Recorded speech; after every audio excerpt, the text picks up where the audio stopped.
AskDrBoyce.com, in case you don't know, is a platform where students submit questions to me, and I answer them every single week. I answer every single question, and I use your name in the question and or in the answer. And what I do then is I send back out the video and let you guys hear my answer to your specific question. So if you're not, some of you are listening from the outside. I'm only answering questions that have been submitted by the students. But if you'd like to join the AskDrBoyce.com, the URL is right there on the screen. So the first question is from Cello Milton asks, if I'm in a position to purchase rental property but don't have enough funds, should I use some of my retirement money for the down payment to secure that property or wait longer to get the funds and possibly miss out on the investment? Well, Cello, one of the things, first thing I'll say is that there are many, many ways to actually get property with very little money down or almost no money down. So remember that whenever you commit cash to something, you're giving away some of your capital. The most efficient way to use capital might be to learn from an expert that's really good in real estate, that knows their way around and knows how to help you find those deals that require less money down. We have a great real estate program in the Black Business School run by our real estate dean by the name of Julian Gordon. And I'm going to try to pull his URL up on the screen if you want to go take a look. It's theblackreigroup.com. It stands for Real Estate Investment Group, theblackreigroup.com. It's a really great program. Now, in terms of using your retirement money, I'm not a person who thinks it's crazy to use your retirement money to make an investment. Because if I said that it was crazy, then I would be a hypocrite. Because I've used my retirement money when I was trying to get off the corporate plantation. When I was trying to quit my job, I used some retirement money because that was the best source of capital. Because a bank's not really going to usually loan a Black man money if he doesn't, if he just has a good business idea. So I did that, but really, rather than using your retirement money and taking on those penalties that come with it, you can also borrow against it. That's something I've seen people do. I'm not recommending any of these things. This is not investment advice. It's just, laying out possibilities. So borrowing against the money might be a little bit safer because you don't pay the penalty and you're using your assets as collateral as opposed to actually using the asset itself. Depleting your capital base is typically very risky, especially when we talk about a retirement account, because you have the 10% penalty for early withdrawal. But a lot of people say, and you got to pay taxes on that money when it comes out. But, I'm not like a lot of people who say you should never, ever, ever, ever, ever use your retirement money, because most of those people aren't Black. They're not dealing with the capital issues that we have to face in our community. And sometimes you got to be creative to make things happen. And so, I did personally pay the penalty when I took money out of my retirement. But the amount of money I made from the new investment far exceeded the amount that I paid in the penalty. Also, the happiness of quitting that job was that would have been worth any amount of money to me, because slavery is not fun, and I felt a little bit like a slave. I wasn't an unpaid slave, but I still felt like a slave. It was kind of terrible. So, by the way, the Black Wealth Bootcamp focuses on that very issue, on steps to reducing your economic dependence on the corporate plantation. So if you want to join us for the next Black Wealth Bootcamp segment, feel free to go take a look at blackwealthbootcamp.com. Okay, so next question that's here is a question from, let's see here. All right, this question is from Cello. Also, when investing in ETFs or fractional shares, does adding additional money give you more shares, or is it just putting more money in your portfolio? Well, fractional shares means that you can buy pieces of the stock. You don't actually have to buy the whole stock. So, for example, even if you're talking about, like, for example, if you want to invest in Tesla, you don't have to buy a whole share of Tesla, which I think is $600 and something dollars. You can buy like $60 worth of Tesla, right? So, so buying more fractional shares, it's like, think of it like a pie, right? Like, you can go to the grocery store and buy an entire pie, or you can buy a slice of the pie. So if you put more money in, maybe you get a bigger slice, but you may not still have the whole pie, but you've got more of the pie, right? So that means, like, if I invest $1,000 in Tesla and Tesla goes up 10%, then my investment goes up 10%, right? That means, instead of $1,000, I now have $1,100 because the value of Tesla went up, but I don't get the same effect as if I owned an entire share. So keep that in mind. Next question is from Ronnie Krumer. Ronnie says, hey, Doc, can you explain why you purchased such a diverse crypto portfolio? Why not just focus on Bitcoin, Ethereum, Litecoin, and Dogecoin, which appear to be the leading cryptos? He says he's concerned about some of the smaller cryptos. Yeah, well, I think that's a good point. That's quite valid. I chose to diversify just because I believe in diversification just as a general investment strategy. I don't put all my eggs in one basket. So I'm not going to sit here and say that crypto is the be all end all, or that Bitcoin is the be all end all.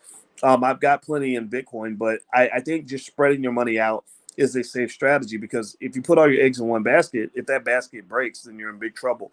So maybe time will prove me wrong, but that doesn't mean that the decision was wrong, because when you diversify, you're not predicting the future. What you're doing is you are preparing yourself for an uncertain future, right? When it's like if you have a football team and you're playing defense. Playing defense is very different from playing offense.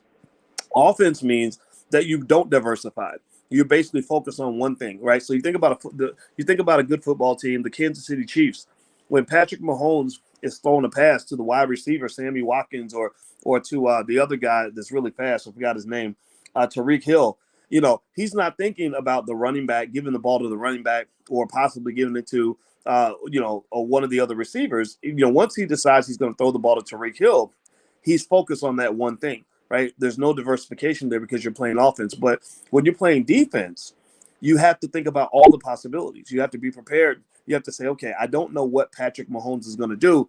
He may throw the ball to Tariq Hill. He may throw the ball to Sammy Watkins. He may hand the ball off to the running back. He may throw the ball in the slant route to Patrick Kelsey. He may throw it to, he may throw a screen pass to the running back, right? So we have to prepare for all those possibilities. So just because he chose to throw the ball to Tariq Hill, that doesn't mean that we should have played defense by only focusing on Tariq Hill, because we were playing based on what we knew at that time, right? You were playing, what now, if you knew that he was going to throw it to Tariq Hill, which means you were cheating or something, then yeah, of course, you only focus on Tariq. You put all 11 players, you say all 11 players guard Tariq Hill, right? But if you don't know what the offense is going to do, then you have to be broad in your thinking in a defensive strategy. Well, how does that matter with investing? Well, it's easy in hindsight to look back and say, oh man, Tesla did really well. I should have put all my money in Tesla, right? But did you know a year ago that Tesla was going to go up 700%? No, you didn't. You didn't know Tesla was going to be the one company to go up 700%. It could have been another company, right? So what smart money managers do is they spread their money out, because they're like, well, we don't know if it's going to be Tesla, or it's going to be NIO, or it's going to be something else. So or even Ford or something, right? So we're going to spread our money out in a diversified portfolio so that we are prepared for all the possibilities. All the possibilities that a stock might crash, all the possibilities that a stock might skyrocket. So when I invest in crypto, that's what I'm doing. I'm preparing for the possibility that Bitcoin is just going to be the biggest thing in the world and make a killing. I want to be there for that. I'm also preparing for the fact that Bitcoin could crash and burn and die, and I want to be prepared for that. Right? You spread out and you play good economic defense. People don't talk about that enough. Everybody's talking about how great crypto is and how well it's doing and going up and all that. Well, you got to play defense too, because that sucker can also crash. You must always prepare for the crashes. Like I always quote the New Edition song, because I think it's so cool. One of the New Edition members is actually in the Black Business School, and he was making fun of me because I always quote New Edition songs. And two songs I always quote. One was I always mention never trust a big button to smile, but that's when I'm giving guys relationship advice. But I also say, can you stand the rain? I ask, look, sunny days, everybody loves them. Everybody loves it when the stock market's making money. Everybody loves it when crypto's making money. Everybody wants to be an investor when times are good. But the question is, can you stand the rain? Tell me, baby, can you stand the rain? Because if you can't stand the rain, then you don't need to be in this game. If you can't get a little bit wet, then you need to sit your butt on the sidelines. Seriously. You get people that get all excited and they're like, oh, this is easy money. I'm going to go borrow my credit card so I can buy some more Bitcoin. And then when it crashes, they want to cry and whine and complain. Well, no, that's how the game works. Just like playing football. Sometimes you're going to get hit. Sometimes you're going to get injured. Sometimes you're going to lose. Sometimes you're not going to win a championship, and it's not even your fault. Things are going to go wrong. And if you can't handle that, then get out of the game. Go do something else. Go sit and be broke. Being broke is very safe. Just be broke. Okay, so anyway, next. Let me see. Next question comes from uh, let's see here. Ronnie Cromer. I'm sorry, Ronnie Cromer. And by the way, these are questions I'm answering from the students who are enrolled in Ask Dr. Boyce. If you want to go take a look at that, you can go to askdrboyce.com. That's where I answer all the students' questions every week. This is the list that I have in front of me, and this is what I'm answering. So some of you are listening from outside, but if you want to go take a look, feel free to go there. And also, you get free access to Ask Dr. Boyce if you're in the Black Stock Market program, which is a really great curriculum with literally hundreds of hours of awesome content. And the URL is theblackstockmarketprogram.com. So feel free to go take a look. The first month is free. All right. So next question is, hey, Doc, now that Bitcoin is increasing, have you thought about how you would use, spend, or trade, sell your Bitcoin? If Bitcoin rises to 50K by July and you bought it at 6K, would you sell it, take a little profit, or just continue to hold until it hits 4 to 500K, as some analysts claim? That is a good question. And I'm going to just tell you the truth. The only person who knows the answer to that question, there's two people I know, two financial experts that I know who would know the answer to that question. You ready? You want to know who they are? It's Jesus and God. Black Jesus and God, not white Jesus or baby Jesus, because baby's too young and white Jesus is not the real Jesus. Black Jesus and God are the only two people who know if Bitcoin is going to rise to 400 or 500K. Now, there are a lot of people who speculate that Bitcoin could rise to the ceiling, but they don't know what's really going to happen. They're only making predictions and assessments. So Black Jesus and God, they know what's going to happen with Bitcoin. You don't know. So here's the dilemma you run into, right? You make an investment at $6,000 back when Bitcoin was worth 6K about less than a year ago. Now it's risen to over 30K, which is pretty awesome. At the time of this recording, Bitcoin is doing extremely well. And you are stuck in that dilemma. You ask yourself, okay, is the price of Bitcoin high, or is the price of Bitcoin low? Well, that's a philosophical question that no finance scholar in the history of this earth has ever been able to answer. Again, only Black Jesus and God know the answer to that question, because nobody knows. There was a time when Amazon was trading at $200 a share. $200 a share. Now, mind you, Amazon's over $3,000 a share now. But there was a time when Amazon was $200 a share. And people said, whoa, buddy, woo, oh, Lord. The nosebleed section, the air is thin up here with Amazon. Can Amazon maintain this incredibly high, unbelievably high valuation? Now, mind you, Amazon was at $200 a share. In hindsight, because now you've got the vision of Black Jesus, you can look back in time and you can say, oh, my God, $200 a share for Amazon. That's so cheap. Why wouldn't you buy and hold at $200 a share? Well, you can only operate based on the information you have. In finance, we call that ex ante versus ex post. Ex ante information means I did the best I could with what I knew at the time. Ex post is after the fact. Ex post is like, Monday morning quarterbacking. Well, if I had been the coach, I would have done this, I would have done that. Well, you didn't know that, right? So basically, you operate based on what you know. So if Bitcoin goes 50K and I put it in at 6K, there are a couple things you could consider doing, right? One is I have seen people, actually, I don't know if you know this, but on Coinbase, you can borrow against your Bitcoin without selling it. They actually offer loans where your Bitcoin becomes your collateral. And so for people that have temporary cash flow needs, I've seen people do that. So they can get a little bit of, get a little couple coins out, get some money out, go on that vacation, buy them a new car, whatever. But one of the things I want to say is that you should be very thoughtful and very careful before you let go of your capital base. Your capital base is what sustains you economically, and that's incredibly important. So I'm not a big fan of selling assets. I'm just not. I'm a fan of holding assets. But the reality of life is that sometimes we get bills to pay, things happen. Right. So what I do actually with my assets is I have two types of portfolios. I have my hold-on portfolio, hold on for dear life, stuff that I just buy and I just hold it, and it's just sitting there like a farmer who owns a plot of land that he plans to keep in his family for 3 generations. He ain't never gonna sell that land because that's the family land. Then I have my other portfolio that is an income generator portfolio. That's the one that lets me live, a life that is a reflection of the hard work that I put in order to accumulate some assets. I grew up poor. I started off with very little money. Me and my mother was 17 years old when she gave birth to me. We lived in the projects together, so I know what it's like to not have enough food or eat a bologna sandwich with no bologna. I know all the poverty stories you name. I've seen that. The roach crawls across the sandwich. You just flick the roach off and keep eating. I don't know if anybody else, tell me yes or no if you've ever gone through that. But anyway, I know it sounds gross, but that's what it is. So when you get a little bit of wealth and you make some good decisions with your life, there is a point where you want to cash in. There's a point where you want to feel good about what you've accomplished and scrape a little bit off the top.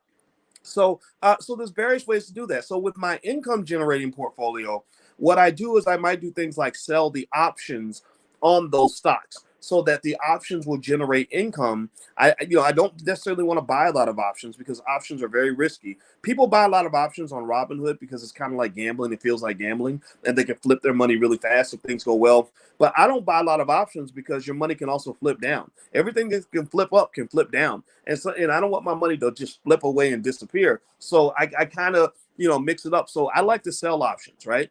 And that generates income, right? That allows you to take some money every month that you can take and use and do other things with, and then you can still have something that's growing, right? Who was it? I think it was W.E.B. Du Bois, perhaps, or no, it wasn't Du Bois. Maybe it was Booker T. Washington.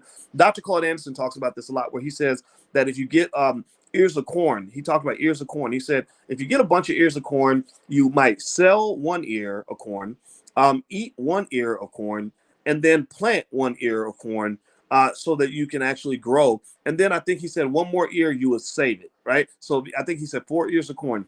You plant one, you sell one, you eat one, and then you save one, right? So there you go. So that's maybe a good way to think about your investments and when the money when the value goes up. Yeah, there's no right or wrong answer to that question. It's really a matter of thinking it through and also understanding that the more you can invest, the bigger your wealth is going to be. This is a mathematical fact. When they want to measure how much a company is going to grow, they look at what they call the plowback rate. The plowback rate is every time the company gets $1, what percentage of that dollar do they plow back into the company? How many seeds are they planting? That is a direct reflector of how much wealth the company is going to have in the future. So if you ever want to look at a human being, look at them like the way we analyze companies. If you want to know if a person's going to have a good life or be very successful, look at their plowback rate. What are they investing? Ladies, when you're evaluating whether a man is a keeper or not, look at his plowback rate. How much is he investing in himself financially?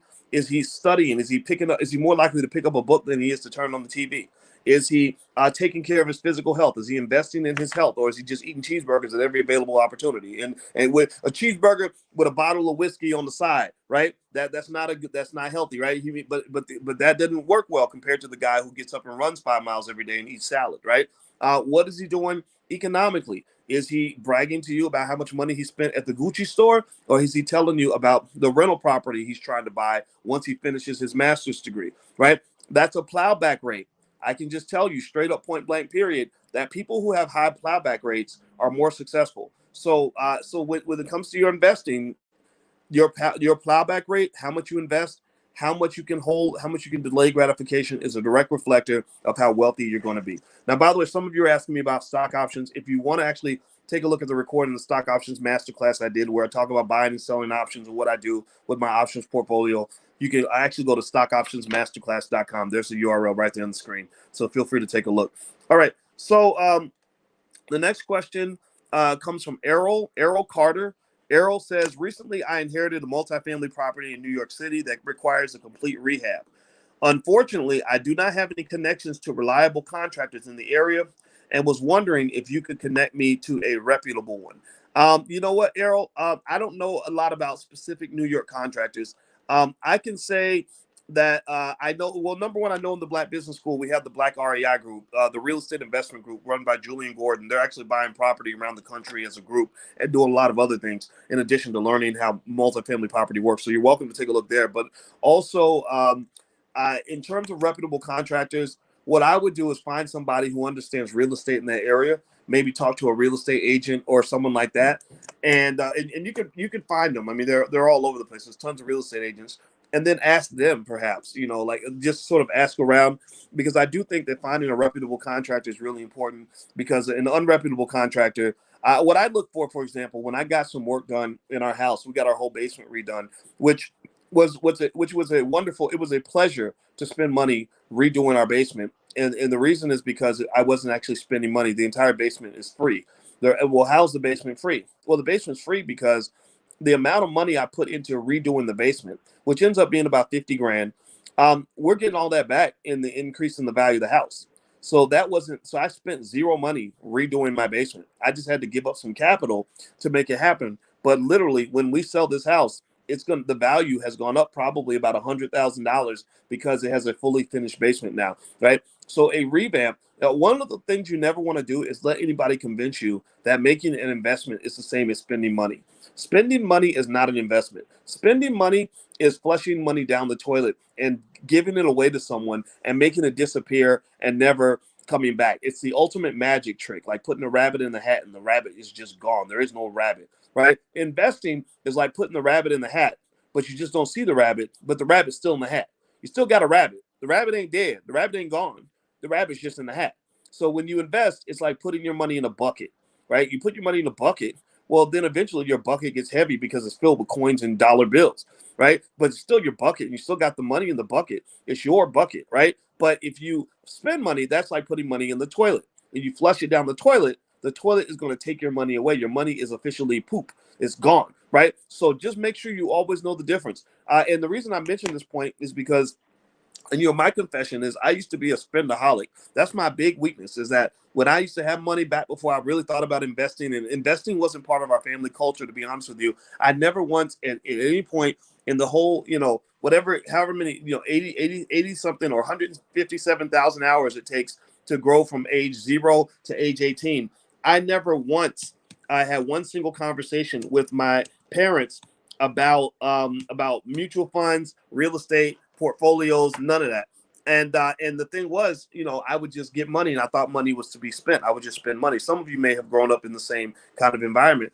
And one of the things that I didn't understand later was that I could actually fulfill my desire to spend, by actually investing instead, right? So it's like you like to eat. Well, why not? Why eat the Cheetos when the healthy chips might taste just as good, but they're not going to make you fat? So a lot of times, becoming an investor isn't just a matter of trying to become somebody completely different. It's a matter of taking who you are and just being who you are in a way that's going to help you as opposed to hurt you. So now I'm still a spendaholic. I love to spend money. I don't like, money is important to me, but it's not important to me. I don't like money just sitting around. I like to do stuff with it. But instead of spending it on stupid stuff like Gucci or Louis or new shoes or a new car, I'll put it into investments, right? My plowback rate has been very high my entire life. And that's one of the best things I was able to do with myself. And by the way, it takes 157,680 hours for your child to go from age 0 to 18. Just a little stupid fun fact, because there's 8,760 hours in a year. If you multiply that by 18, that means that you were in your parents' house until the age of 18 for 157,680 hours. Now, why do I bring up that number? Well, I bring up that number because of this. Your child is in your home from the age of 0 to the age of 18 for 157,680 hours. Why don't you take a few minutes to teach them how to invest? Like, why wouldn't you take a few minutes to teach them the basics of economics so that they don't have to go through the struggle for the rest of their life? How many of you were in your parents' house for 157,680 hours and never once did anybody ever teach you how to make money? Never once did anybody send you to like a wealth camp or maybe a business camp where you can learn how to start a business. Instead, they sent you off to work for white people.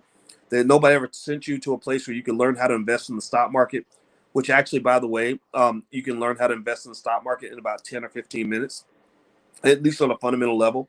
Nobody ever sat you down and talked to you about real estate, stuff like that. I think that's a mistake. I think that's a crime. I think that's a disservice we do to our children. So I want to encourage you not to make the same mistake that somebody may have made with you. That's my 2 cents on that point. If you want to take a look at our Black Business School for Children, there's the URL, blackmillionairesoftomorrow.com. You about to leave? Okay. All right, I'll be back. Okay.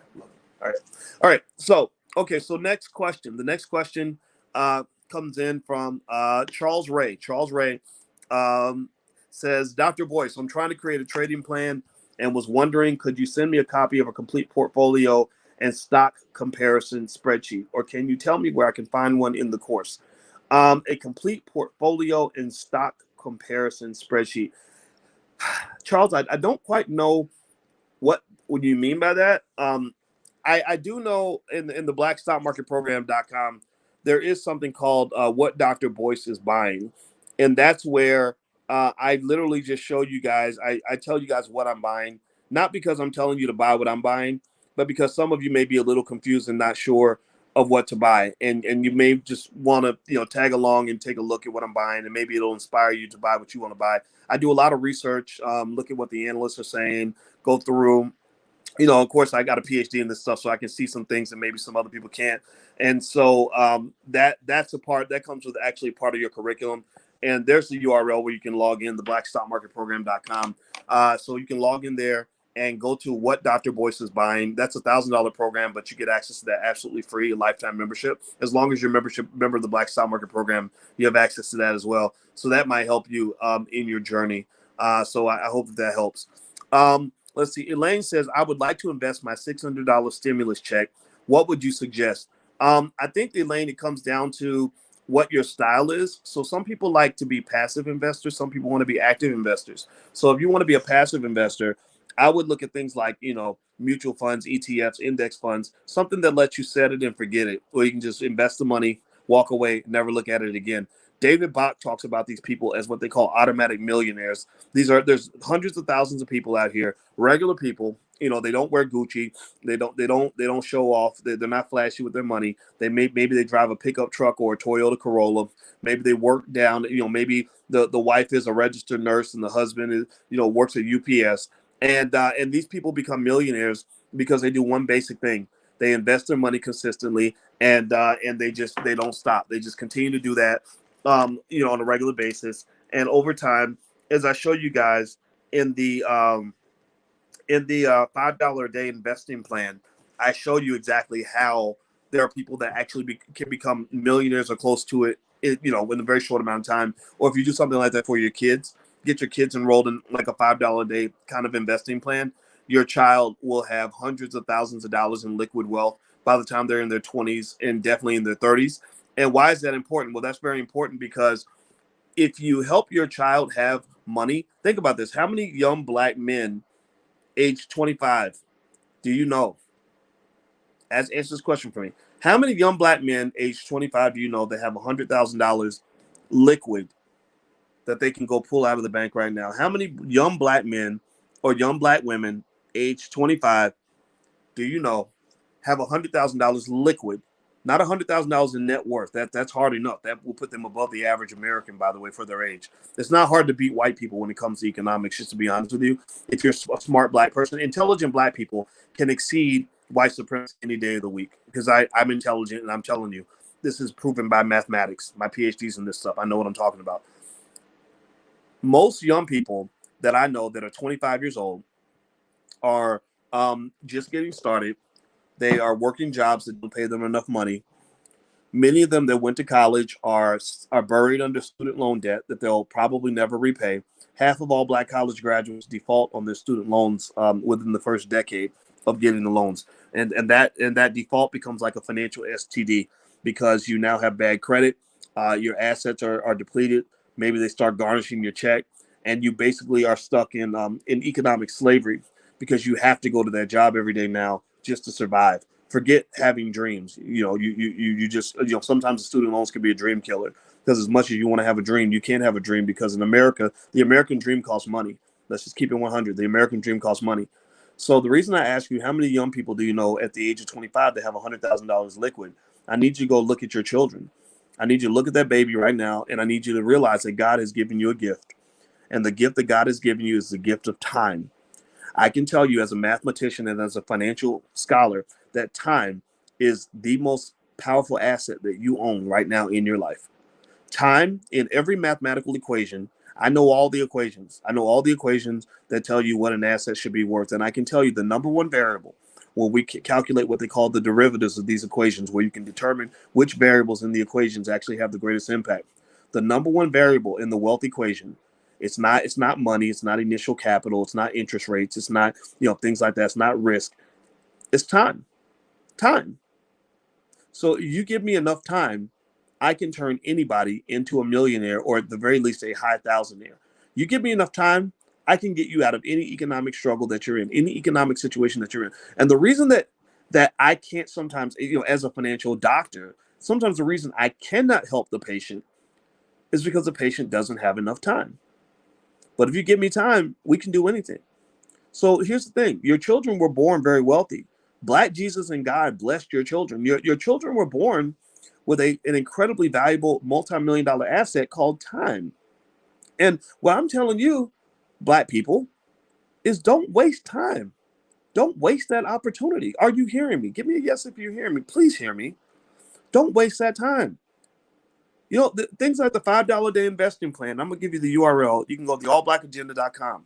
You can have it right now. It's totally free. Just download it for free.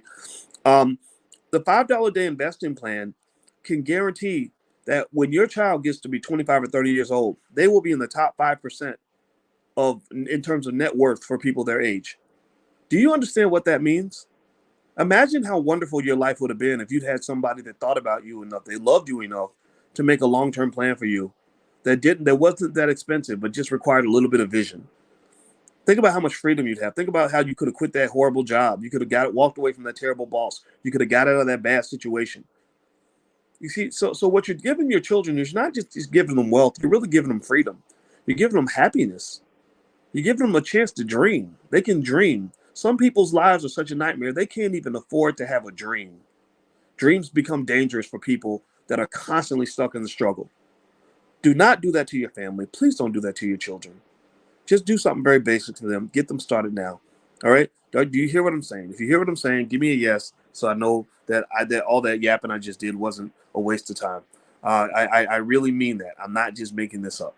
Okay. So, by the way, those of you who are asking where I'm getting my questions from, this is from our program called Ask Dr. Boyce. This is students in the Black Business School. If you want to learn more about it, literally what I do is every week I answer every single question that every single student submits, and I mention their name and all that stuff. And if you want to go take a look, you can go to askdrboyce.com. That's askdrboyce.com. And also, if you want to take a look at our financial workbooks and flashcards for children, you can actually go to financialworkbooks.com. That's financialworkbooks.com. So feel free to go take a look there. Okay. So next question is from, here we go. Let's see here. El Haj says, which custodial account do you recommend, UTMA or UGMA? Well, okay, so let's talk about custodial accounts. What are custodial accounts? They are given it's basically where you're investing for your child, and it's all in your child's name, and your child is the owner of those assets. I'm just going to tell you this is a biased thing. This is not just Dr. Boyce talking. This is more so Uncle Boyce talking. I'm not a fan of custodial accounts completely because I'm not a big fan of giving young children control of money that you worked hard for. I believe that you should invest for them and, make sure you have a proper estate plan, make sure that there's assets available. But I'm a believer that the money is safest when you control it, because here's the thing, money is power. And with power, great power, Spider-Man's uncle said this in the movie. He said, with great power comes great responsibility. Some of your kids are not responsible. Let's just keep it honest and 100. Some of our kids are stupid. And some of us were stupid when we were kids. I don't know about y'all. Give me a yes or no if you were stupid when you were 17. I'm going to raise both hands because even as smart as I am now, I was very dumb at 17. It would have been really stupid to give me control of $100,000 at 17 because I had a girlfriend and she could talk me out of anything, and I probably would have spent all my money on my girlfriend. So I'm not telling you what to do with custodial accounts. I'll only tell you what I'm doing. I do not have a custodial account for any of my children where they control the assets. All the accounts, but I do have trusts in place. I have plenty of estate planning in place. If somebody, decides to knock me off and kill me, all my children are going to be rich because I made sure of that. But I put conditions on having access to the money. Well, why is that true? Well, I do that because you may not know this, but 70% of all wealthy families lose all their wealth in one generation. Did y'all know that? That 70% of all wealthy families lose all their wealth in one generation. 90% of all wealthy families lose all their wealth in 2 generations. So your greatest challenge initially is, how do I figure out where the money is? How do rich people make money? So then you learn where the money is. And then your next challenge is, well, how do I accumulate some of that money? So then you accumulate some money. And then your last challenge is, how do you protect the money you've accumulated? Right? So custodial accounts, I know people get excited about the idea of putting stuff in your kid's name like that, but I'm not a fan of that. I don't think you should put the utility bill in your child's name.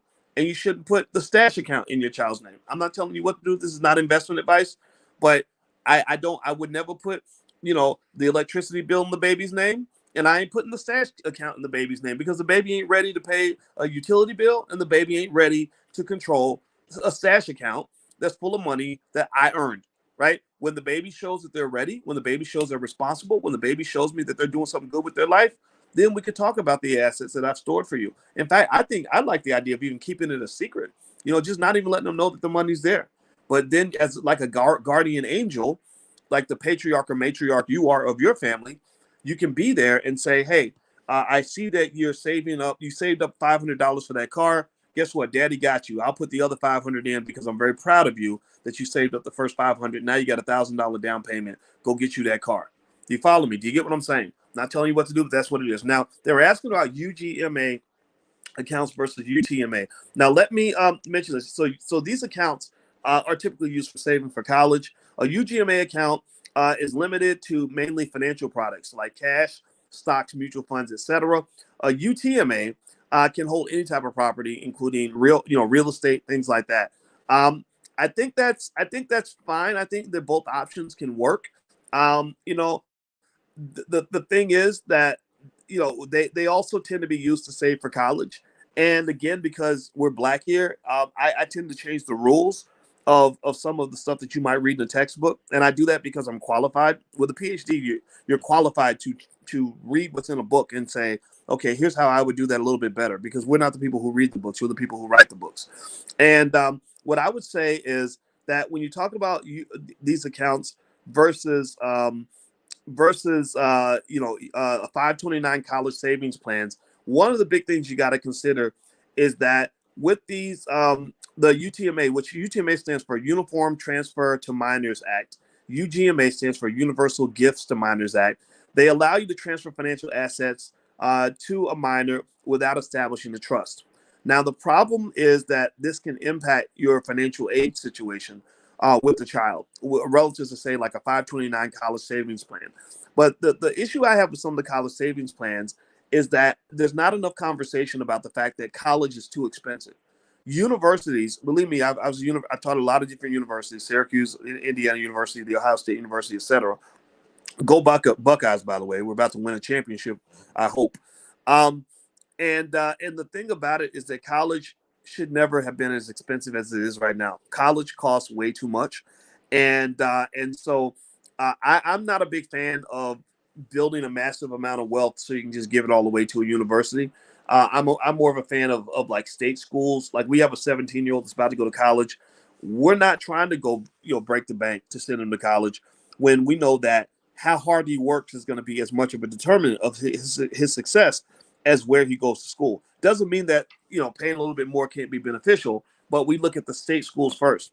We look at the lower cost institutions first, and then if we have to go higher, we do. But we're not looking to just spend a bunch of money just because somebody said that college is supposed to be $70,000 a year. So I don't have a preference between UTMA and UGMA. I think that they can both be solid. I think at the very least, what you're looking for is a way to consistently build wealth for your child. That's what these plans kind of do. They kind of just formalize the process. And also, there are some tax benefits. Now, I'm not a tax expert, so I can't really tell you exactly what that is. But I do know that UTMA and UGMA plans do not have the tax benefits that you get from a 529 plan. So UTMA and UGMA plans are made with after-tax dollars. But the trade-off with a 529, though, is that money tends to have to be earmarked for colleges. And I don't like these plans very much because I think it allows the universities to kind of get over on the American people. A big chunk of the country is drowning in student loan debt because universities have been allowed and encouraged to overcharge for the cost of education. And so I'm a big advocate of finding ways to kind of wiggle around that system. So, for example, Black people, I'm telling you this specifically because of your specific situation, because that's what we focus on in the Black Business School, is Black wealth.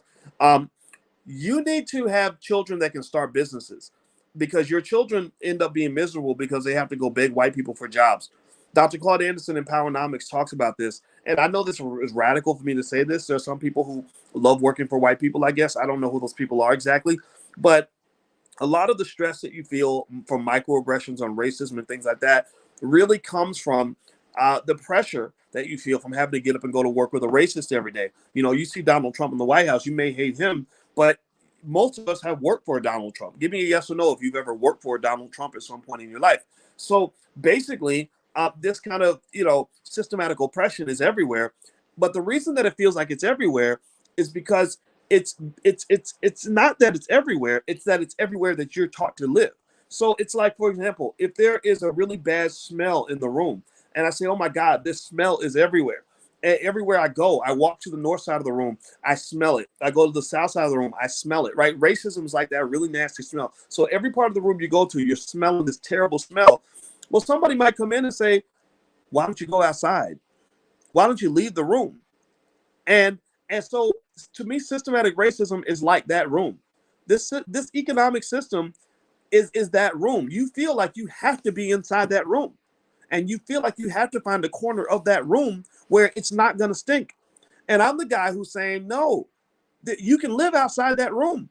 It's like if I go to China and I decide that I can't live anywhere other than China, then I'm going to constantly go through life talking about yellow supremacy. Like, gosh, the Chinese people always give the best jobs to other Chinese people. And Chinese people, they always dominate everything that I do. And it's not fair because I'm an American and all these Chinese people are mistreating me. Well, they're mistreating you because if you're in China and you're not Chinese, then you're not going to get treated the same as someone who is from China. You got to leave the country. You got to leave the system. And so for Black people, when you go into all these environments that are run by white men, and then you say, gosh, white men always treat me badly. Well, I think that somebody should tell you that you don't actually have to be there. You can go to your community and you can work with other Black people. Now, the problem that you have is that because so many Black people have been trained to go into white supremacist systems to make their money, that's why you're taught to go to college, you're taught to go to a big white university, go deep in debt, and then you're taught to go work for another white person. That's kind of the standard false model of success that's being marketed widely to the Black community. You can't, because so many people have done that, you have no infrastructure in your community. You don't have enough businesses. So these Black college graduates who come out of college with these great degrees and all this, all this skill, they can't practice their skill in their own community because there's no infrastructure there. There are no businesses in a lot of these hoods. So what we've got to do is plant the seeds and plow back into our own communities and build those businesses in the hood so that when those Black kids come out of college, they can go back to Black communities and actually practice the skill that they have. Black people lead the world, in my opinion. We lead the world when it comes to what's called human capital. We are incredibly skilled. We have, raise your hand, give me a yes or no if you have a degree in something, some sort of professional license. Maybe you're a teacher, maybe you're a plumber, maybe you are you went to school for business management. How many of y'all in here got bachelor's degrees, associate's degrees, master's degrees, PhDs, MDs, JDs, all kinds of professional skill, 20 years that you spent working down at UPS, right? We have so much human capital, so much skill, it's ridiculous. And what is happening is that we are trained to believe that all of that human capital, all that wealth, by the way, that's Black wealth, by the way. Wealth doesn't usually show up in the form of money. That's why most people don't see it. Wealth is usually not in the form of money. It's in the form of capital. So all that human capital you have, you transfer all that capital out to white-owned businesses, and then you're confused by why white people have so much more wealth than you and why Black wealth is going backward. So you've got to change the whole model. So just going back with these 529 savings plans and college prep and all that, what we're doing with our 17-year-old is I'm telling him, look, go to college. College is fun, and we're in a special position, or we have a unique opportunity in that he's blessed to have two parents that are college professors. He kind of hates it, right? He thinks that that's normal, but he doesn't understand only 1% of the population has a PhD, and he has two parents in the house with PhDs. But the kids just kind of think that's a regular. But one benefit is that because Alicia is a college professor, he can go to a lot of universities for free. So I'm like, okay, well, yeah, college is fun. Go to college. We can probably send you there for free or cheap. Have a good time. But whatever you do, Black man, make sure you know how to start a business. If you really want economic freedom, Black man, you better learn how to start a company. If you really don't want to be fired on your day off, Black man, because you're 6 foot tall and very intelligent, Black man, you better learn how to start your own business because at some point, somebody's going to see you as a threat, Black man. So don't think, black man, that you can go into this economic system that's built on racism, black man, and be treated as if you are a 5'2" white woman named Becky Alexander. They're not going to see you the same as they see everyone else. I know this is controversial for me to say this. Some people think this is radical, to tell the truth, but the evidence is all around you. The evidence of the racism is all around you. And if you ever want to hear about 8 hours of consistent complaining, go sit with a group of black professionals as they talk about how badly they're treated on their jobs. And these are not just failures. These are hardworking people who have all the degrees, all the credentials, who put in all the work, who still don't understand why is it that I went $200,000 in debt to go to Duke University. I spent an extra 2 years getting a master's degree. I have 10 years of experience. I have been very consistent. I've never gotten in trouble on my job, but I still don't get what I deserve. Well, that's because the system was not built for you. It was not built for your prosperity. It was built to give you just enough to survive so that other people can become prosperous. In fact, a little joke that I like to share that I think really kind of it personifies this is there's a guy who Tyrone comes to work one day, and Tyrone sees his boss. His boss he pulls up and his boss pulls up in a brand new Porsche, and Tyrone's like, "Oh, boss, I love that car, boss. That's a beautiful car." And the boss is like, "Oh, thank you, Tyrone." And he's like, "Yeah, boss. One day I'd like to see if I can come up and get me some nice stuff like that." And he says, "Well, Tyrone, let me just tell you something, buddy.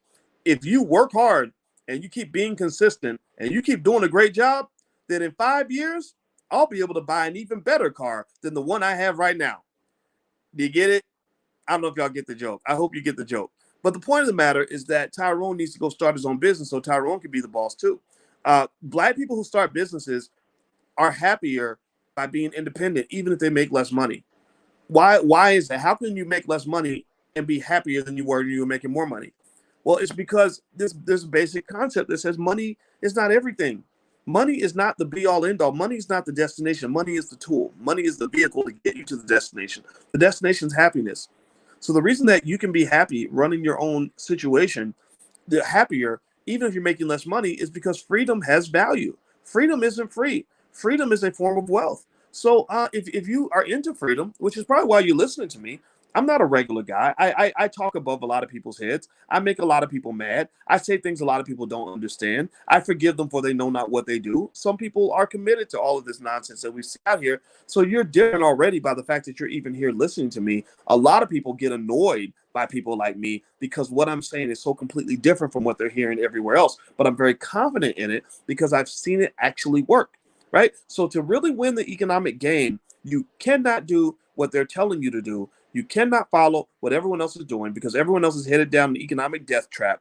You must detach and form your own rules as you go through the process. Okay? I hope that makes sense. By the way, the Black Wealth Bootcamp starts in a few days. So if you want to join us in the Black Wealth Bootcamp, there's the URL right there. So feel free to do that. Also, one more thing that I wanted to mention to you guys is I actually am on the Clubhouse app and Parlor app. And sometimes I get together with Black Business School students and we have, rap sessions, things like that. So if you want to follow me, you can look me up on either Clubhouse or Parlor at Dr. Boyce Watkins. So feel free to look me up there. Okay, so the next question came from El Haj. El Haj says, do I need to create an LLC for investment group to purchase stocks or also for real estate as well? You do not need an LLC to purchase stocks. You do not need an LLC to purchase real estate. LLC stands for limited liability company. And the reason people form LLCs a lot of times is because they want to protect their assets from any liability. So LLCs are not required to do anything, but LLCs can be completely beneficial because they are economic entities that can give you tax breaks, benefits, things like that. I'm a believer that every Black family should start a family business. And the reason is because you get opportunities to take advantage of the fact that America is a really crazy biased system. America is so biased, it's ridiculous. And what happens is America is very biased in favor of people who own assets and people who make investments. So if you, for example, people who own assets don't really pay the taxes in this country. The taxes in this country are paid by the people who go to work every day and don't have tax write-offs. Wealthy people don't really pay taxes. That's why you'll always see these weird, crazy reports where they'll They'll say, "Oh my God, can you believe that that this billionaire only paid $80 in taxes?" Well, that's because that billionaire has accountants who can make sure that that billionaire gets to write off his whole entire lifestyle. He's got a yacht and a private jet and a house in the Hamptons, and he gets to write a lot of that off because he's maybe doing legit business in those locations, right? It's not like he's breaking the law. It's not tax evasion, it's tax avoidance. Tax evasion is when you break the law. Tax avoidance is when you just minimize your tax bill. So you don't want to evade your taxes, but you want to avoid your taxes. So basically, every black family should have a family business if black people want to close the wealth gap. And I don't think black people are going to close the wealth gap, to be honest with you, because not enough black people listen to us. If more black people listen to us, like if we had, we have about 130,000 students in the Black Business School. If we had, say, 13 million students, or maybe 10 million or 5 million, then I believe the wealth gap will be closed, because we know how to close the wealth gap. I'm a financial scientist. The wealth gap is very easy to close if you do the right things. It's like closing the health gap. It's like if you have an obesity problem, a health expert can easily tell you how to not be obese. Like, they can tell you, like, okay, stop eating this, start eating that. Let's everybody walk 3 miles a day, and then obesity will pretty much all but disappear. Well, why doesn't obesity disappear? Obesity is very basic. It's very easy to end obesity. The reason obesity doesn't disappear, despite the fact that there are health experts that can break it down for you in a second, is because they abuse this thing called freedom of choice, right? You can't make people walk, or run 3 miles a day. You can't make them eat healthy food. They get freedom. They say, well, if I want to eat Popeye's chicken and Wendy's and Taco Bell every day, I'm going to do that. If I want to sit on my couch and eat Cheetos all day, I'm going to do that. And then when the consequences come pouring in, whether it's heart disease, diabetes, strokes, things like that, then there's another conversation, right? We say, oh, that person's a victim. But, the question is, if you're a victim, and I don't doubt that you're a victim, the question is, who was the perpetrator, right? Who did it? Did society do it? Did mama do it? Did your husband, wife do it? Or did you do it? Who put those Cheetos in your mouth? Who put, at grandma's house, who put those chitlins in your stomach? Who made the decision to stay in the bed as opposed to getting up and walking half a mile every day or 2 miles every day, right? So the same thing is true with economics. If I had the ability to be king of the earth, and I would use this power very conscientiously, I wouldn't abuse this power. If I had the ability to be king of the earth for just a few years, where I could command black people to do certain things with their income, like I could force everyone to invest for their children. I could force everyone to start an LLC. I could force everyone to invest consistently in the stock market. Then I could close the wealth gap actually in about 10 years. The wealth gap, the racial wealth gap, maybe not 10, or maybe maybe it would take 20 years. But I could actually put black people not just in a position where we catch up with white people, because white people are not the gold standard. Stop thinking that equality with white people is your measure of success. I mean, stop that. Quit that. You're the original man. You're the original woman. You're exceptional. There's nobody else on the planet that's built the way we're built. And I'm talking specifically about descendants of slaves. There's nobody else on the planet who can say, my ancestors survived the slave dungeons. I went to the slave dungeons in Ghana, and I was very sad. It's a very sad, horrible, toxic place. The energy is so bad there. But then I got energized when I thought about the fact that my ancestors, somebody with my DNA, survived the slave dungeons where most of the slaves died. My ancestors survived the Middle Passage, where half the slaves died. My ancestors survived 250 years of the worst, most brutal slavery known to mankind. So you're not like everybody else. You have natural superpowers. You're the closest living thing on this planet to being a superhero that there is. That's why they work so hard to oppress you, or to get you to turn your gun on yourself. So stop trying to be equal. Stop aiming for equality. Aim for excellence. You don't play a game to try to tie the game. You play the game to win. So what I'm saying to you, and this is my basic point, I'm almost done here, is, I think that for black people, I will say this, if I was able to tell black people what to do economically for about 10 years, maybe 15, 20 years, black people wouldn't be equal to white people. We'd actually be ahead. We will become, in America, what the Jewish community is right now. The Jewish community is less than maybe 2% of the population, but they control about 70% of this country, right? They have an outsized amount of power because they collectively, as a community, come together and form economic strategies with their children at a very basic level that leans on core values that create power, excellence, and success all throughout their community. And let me tell you a little secret. When I taught at Syracuse University, I taught many people from their community. I know more than they do. So so the point of the matter, what I'm just saying to you is all you gotta do is pay attention. You guys, I invite you to join the Black Business School and do stuff in the Black Business School and sign up for programs. And I'll just tell you the truth. Like we do more. When people invest in us, we invest more deeply in them. So they get more access when they make a bigger investment.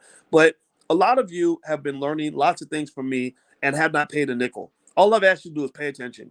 All I've asked you to do is pay attention, right? So I don't really, I'm not offended if you never invest in anything that we do. I just ask you to listen if I make an offer and if I say, hey, this program's over here. I hope you'll take a look. There's a money back guarantee. I hope you'll give us the same respect you give, when white people offer you college degrees that don't actually amount to much of anything, but really in general, I'm just telling you the solutions are out there. That's my point. My point is that the solutions are out there. And I believe that the Black agenda is something that must be implemented in Black households by Black people. I do not believe that the Black agenda should ever come from white people. It's not me being racist. It's just me being factual. I don't believe Joe Biden should give you your Black agenda. Donald Trump should not give you your Black agenda. The Democratic or Republican Party should not give you your Black agenda. The Black agenda must come from you, and it must be implemented by you. Okay? Give me a yes if you get what I'm saying. Okay. So, by the way, some of you are asking me about crypto. Actually, if you go to drboycecrypto.com, I can actually did a short video where I told you guys about basically the cryptos that I bought, that I've invested in, and why. So feel free to go to drboycecrypto.com. And also on drboycecrypto.com, you can actually get a free copy of the $5 a day investment plan. So feel free to go to drboycecrypto.com. And also you'll get a lot of free stuff from us from the Black Business School. We love to email out all kinds of stuff. So the last question is from El Haj. El Haj asks, do you need to create an LLC for a family investment group of 3? No, you do not, El Haj, but just know the benefit of the LLC is limited liability. And I think at the very least, if you do something together with your family, you may want to follow the rules of how to form an investment club. Actually, if you go into your curriculum in the blackstockmarketprogram.com, you will see a video I did where I break down how to start an investment club with your family. And I think that's important, right? Your family, in my opinion, should get together once a week and talk about money or talk about something constructive for the family. Our family gets together every Sunday, and we get on Zoom. And it's the most wonderful experience in the world because we connect, we talk to each other, we find out how the baby's doing and stuff like that. We talk about our plans. You have to be conscious of this. This goes to a concept that I talk about called economic consciousness. Everybody wants to talk about what it means to be conscious or what it means to be woke. But nobody really knows what consciousness and wokeness really means. Economic consciousness means being very conscious, being very intentional, very deliberate about sort of doing things consistently that are going to help you form the right habits that will make you successful. Maybe after a while, you get to the point where your habits are good, so you can run on autopilot and good things can happen. You don't really have that luxury because, unfortunately, many of you, like myself, were maybe born in families that didn't talk about economics very much. So you have to consciously change that habit. If you don't consciously adjust that habit, then that habit will never arise. You cannot live your economic life on autopilot as a Black person in America and think that's going to lead you to wealth. Do you hear what I'm saying? You cannot live on autopilot as a Black person in this country and think that that's going to lead you to any form of wealth or power. You can't, because all your habits, all your cultural your norms, for many of you, many of your habits and norms that were developed in you from birth are ones that are built on economic self-destruction. So in order for you to rise above that, I encourage you to be very conscious, very intentional. One of the things that you can do is you can leverage the power of the group, the power of the collective. When you come together as a family, you are building wealth right there just by coming together. Because when you're together, here's what happens. When I get together with my family, I got one cousin, a young Black male who's maybe about 34 years old, who's a multi-millionaire. And when I say multi-millionaire, literally, he bought Bitcoin when Bitcoin was like $10. And he casually mentions to me that he has 38 Bitcoins. And I said, 38 Bitcoins is worth $1.2 million. And you know what he said? I kid you not. He said, oh, it is? Oh, wow. That's cool. That's it. There wasn't like, oh, Lord Jesus, I don't won the lottery, y'all. What's up? Oh, shoot. No, he's like, wow, that's pretty cool. Right? So what I'm saying is, and now check it out. Pay attention now. This Black man never went to college. He did not get the fancy degrees, which comes with the student loans. He didn't, he's never had some fancy job with big corporation with where he's got the nice office or the house in the suburbs with the where he's driving the Bentley and all that. But now he's got a mansion. Now he's living really nicely. He was a black man with no college degree who simply learned how to start a business. He learned how to invest. He learned how to think economically. And so when I talk to him, we go back and forth and we exchange ideas and we exchange resources. So you have one person that's doing one thing, and then you're talking to a family member who also can be a colleague where you're sharing ideas. And so what you'll find is like, one person may say, yeah, we started our donut business and we can't find a way to get customers. And then somebody in the family says, oh, girl, you didn't know. Oh, at my job, they love donuts at my job. At lunchtime, bring your donuts by at 12 o'clock, and I'll tell everybody that you got donuts outside and you'll sell out, right? Boom. The magic has happened. Now you've got revenue coming in. To make money, to really make your financial dreams come true, I broke this down to a 17-year-old. I said, to be really free economically in your life, to get past all the complexities of picking a career, getting the right job, doing 1,000 job interviews, and going deep in debt and figuring out how to get ahead financially. I said, all you got to do is figure out a business model that will help you make $5,000 to $10,000 a month. Figure out something you can sell and find a customer that will buy it. And if you multiply it enough times, you're making $5,000 to $10,000 a month. Now that may seem hard to do. That seems really hard to do when you haven't done it.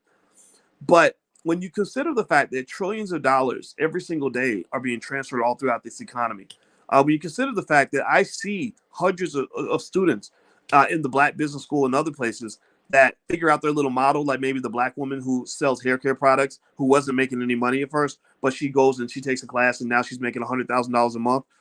I've seen these things happen, right? And so what I want you to just kind of get in the habit of doing and teaching your kids to do is to look for the gold that's buried in your backyard. That's the final point I'll make to you today before I get out of here. Is there is gold in their hills. There is gold buried in your backyard. And the reason you don't see the gold that's buried in your backyard, meaning, opportunities that can exist just because you talk to your cousin, but you never talk because your cousin's always at work. You're always at work, right? You miss those opportunities because in the morning you go across town to go work for the white man that you're employed by, and your cousin goes across town to work for the white man he's employed by, and y'all never talk. So y'all see each other once, twice a year, Christmas and Thanksgiving. You say, so what you been up to, man? Oh, nothing, just working. Right? That's it. Most of us have those conversations. Give me a yes or no if you know what I'm talking about. So I'm saying, consciously shifting how this narrative plays out is one of the keys to really possessing your economic power, right? Seeing the wealth that is around you is probably the most effective thing I can share with you in terms of knowing where to look for economic security and all these other things that you want out of life. Okay. So that's it. By the way, this was Ask Dr. Boyce. I talked a little bit longer than I thought I would, but I tend to do that. When I get into something, I just want to talk for a little bit. If you want to submit questions to me and have them answered by me with using your name, you can actually sign up for the program if you want. You can go to askdrboyce.com. And what I do is I send out an email and I tell the students, send in your questions. I'll answer them all once a week, and I'll do a long video and answer them all. So if you have a specific question you want me to answer, you can go to askdrboyce.com. But also Ask Dr. Boyce, it actually comes for free if you're in the Black Stock Market Program. So what you may want to do is do a trial in the blackstockmarketprogram.com, and then Ask Dr. Boyce comes for free as an add-on to that program. And the first month is free. You can give it a try, 30-day free trial, all that good stuff. Okay, guys? So and then one thing I can give you that doesn't cost anything at all is this video I did here at blackfinancialsecurity.com. There's a lecture you can go check out at your convenience with your family that breaks down the 7 rules of financial security, 7 things to look for to know if you're financially safe or not, so you can avoid blind spots and pitfalls. Just hang out with me. I love to talk. As you guys can tell, I run my mouth too much. Alicia gets mad at me for it. But I think that between all of us, we can solve our own problems. We don't need anybody else. Okay. So thank you for listening. It was fun talking to you, and I will see you soon. Take care.